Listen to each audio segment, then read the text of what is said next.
Have you ever believed that spiritual awakening or liberation is something that happens only at the end of life? Have you been told that the goal is to be reborn into a better realm after death, perhaps in a pure land? But what if the key moment is not death but now?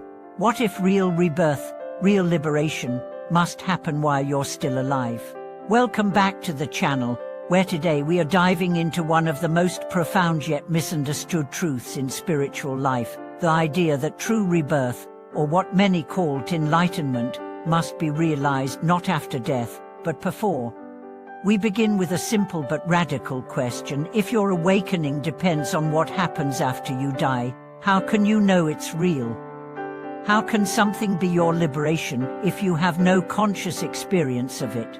The Buddha and many masters across centuries didn't teach us to wait for another world. They taught us to awaken now, to die before we die, so that we may truly live. This teaching is echoed throughout the great traditions. Rebirth isn't merely a future event, it's a present possibility.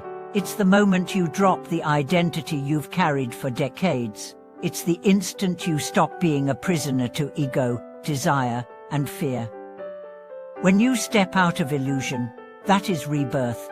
When you see clearly for the first time, that is rebirth. When you begin to live with wisdom and compassion, instead of clinging and defense, that is rebirth. The great Zen saying is, great death, great rebirth. It doesn't mean physical death. It means the death of illusion, of the self-image, of attachment to control. And in its place rises a new life, not in the body, but in being. So why do so many people wait? Why do they chant, pray, and hope for a better next life, while missing the power of this one? Because it's easier to dream of a distant heaven than to face this present fire. Spiritual practice, when misunderstood, can become a form of escapism, a way to avoid dealing with the rawness of daily life, a way to bypass your anger, your shame, your longing. But the path doesn't ask you to escape. It asks you to embrace, to meet life fully, without filters. Let's talk about Pure Land practice. Many people recite the name of Amitabha Buddha, hoping to be reborn in a land free from suffering. This is a beautiful aspiration. But great teachers have long emphasized that Pure Land is not only a realm, it's a state of consciousness. When your heart is free of greed, hatred, and delusion, you are already in the Pure Land.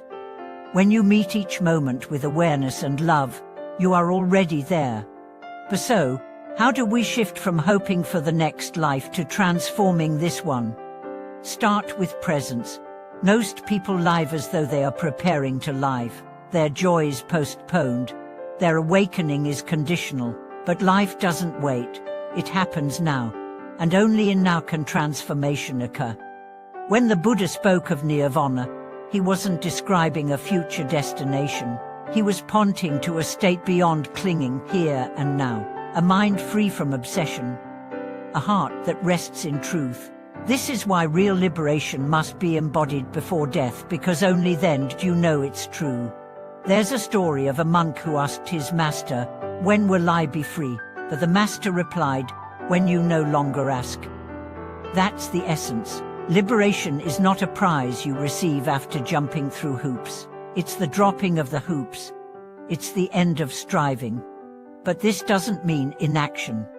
It means sincere practice, not as a transaction, but as a devotion to clarity, to love, to truth. Death is coming for all of us. That's not morbid, it's liberating, because it strips away illusion.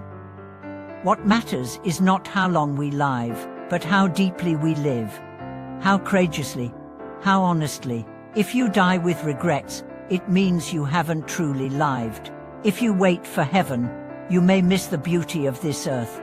In Buddhism, the image of the lotus is everywhere. Why? Because it blooms in mud. It reminds us that awakening isn't about leaving the world. It's about blooming right in the mess of it. In your grief, in your confusion, in your doubt.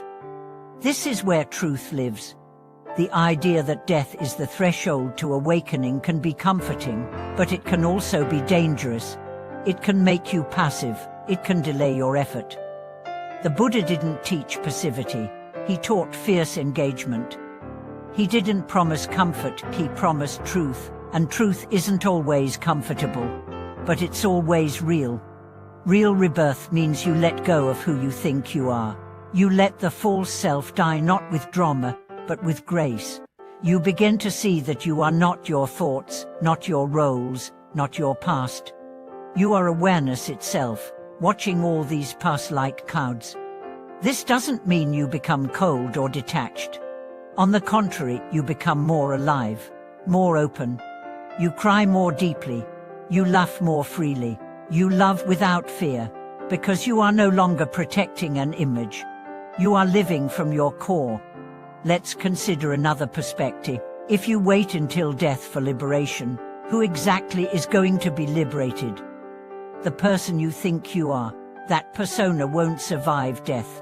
So the only thing that can awaken is that which is already beyond death, the witnessing consciousness, the silent presence behind all your stories. That's the real you, and it can be realized now. In fact, every time you drop judgment, you taste liberation. Every time you meet pain with compassion, you taste rebirth. Every time you stop running and truly rest in being, you step into the real afterlife, which is not later, but now. There's a powerful phrase from the Sat Sutra: form is emptiness, emptiness is form. This isn't philosophy, it's a mirror. It says that what you seek is not elsewhere. It's in this breath, this moment, this body. When seen clearly, all things are the Dharma. So live as if today's the moment of rebirth. Not next year, what after death. Now. Let your thoughts die. Let your identities fall. Let your expectations dissolve. What remains is truth. And that truth is not separate from you. It is you. You don't need to travel to a sacred mountain. You don't need to wait for signs. Just sit, breathe, see, act with love, speak with honesty, listen with presence. And over time, something incredible happens, not outside, but within. The old you fades, a new clarity dawns.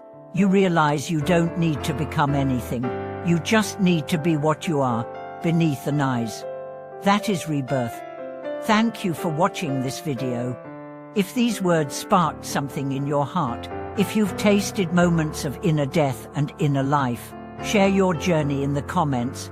Subscribe, like, and stay with us as we continue to explore the living truths that awaken us not after death, but right here, in the life we are blessed to live.